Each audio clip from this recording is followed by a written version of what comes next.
آپ کیا سمجھتے ہیں ہماری زندگی کے کون کون سے گوشے ایسے ہیں جو کہ اب جہاں پہ ریفلیکٹ ہو رہا ہے کہ اب ہم دور فتن میں ہیں یا دجالیت کے اس دور کے اندر یا دجالیت سے ہم گزر رہے ہیں؟ دیکھیں میں تو سمجھتا ہوں کہ ہر پہلو پہ آپ کو اس کا اثر نظر آئے گا.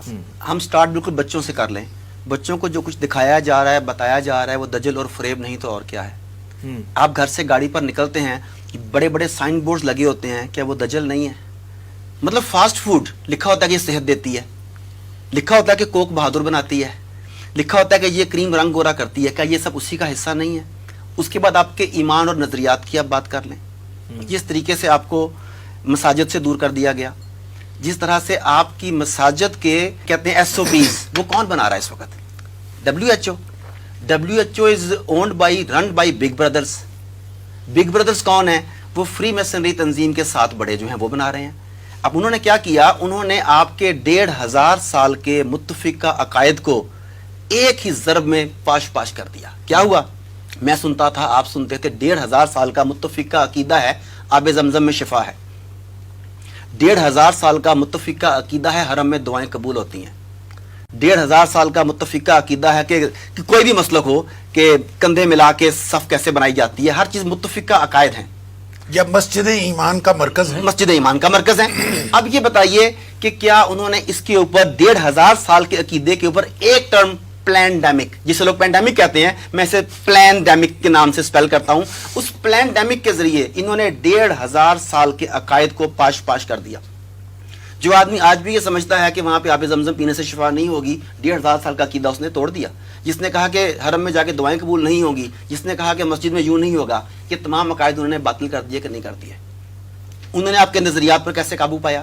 ان کے 3 بنیادی چیزیں دیکھ لیں. نمبر 1, نظام تعلیم. نظام تعلیم کے ذریعے, مغربی نظام تعلیم جو ہم پر نافذ کیا گیا, اس کے ذریعے انہوں نے آپ کو لادین بنا دیا, ملحد بنا دیا, آپ کو اسلام سے دور کر دیا.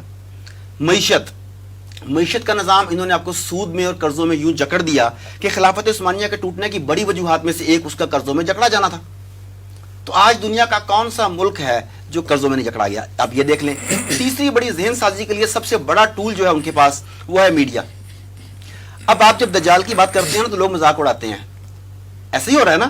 اچھا, وہ کہتے ہیں یہ ہے نہیں, یہ نظریات کیسے تبدیل کیے گئے. اس کے بعد جو لوگ مانتے ہیں آگے ان کا دیکھیں کہ کیا سٹیپ ہے. وہ کہتے ہیں دیکھیں ہم دجال کی دی گئی سہولتوں سے فائدہ اٹھا رہے ہیں, اس پہ ایمان تو نہیں نہ لا رہے. مطلب ہے ہم تو اسے بیوقوف بنا رہے ہیں کہ ہم اس کے فائدے لے رہے ہیں, ایمان نہیں بیچ رہے. اس حد تک آپ کے نظریات چینج ہو گئے. تو یہ سارا کچھ بتا رہا ہے کہ ہم اس وقت کس طریقے سے اریسٹ ہو چکے ہیں. اب انہوں نے کیا کہا, پرانے زمانے میں غلام بنائے جاتے تھے, انہیں داغا جاتا تھا تاکہ پتہ لگے کہ یہ غلام ہے. عورتوں کو اٹھا کے لایا جاتا تھا نکاح کے بغیر, تو ناک میں نتھ ڈالی جاتی تھی کہ یہ نتھ ڈالی, اس کی رسم ہوتی تھی یہ ساری کی ساری.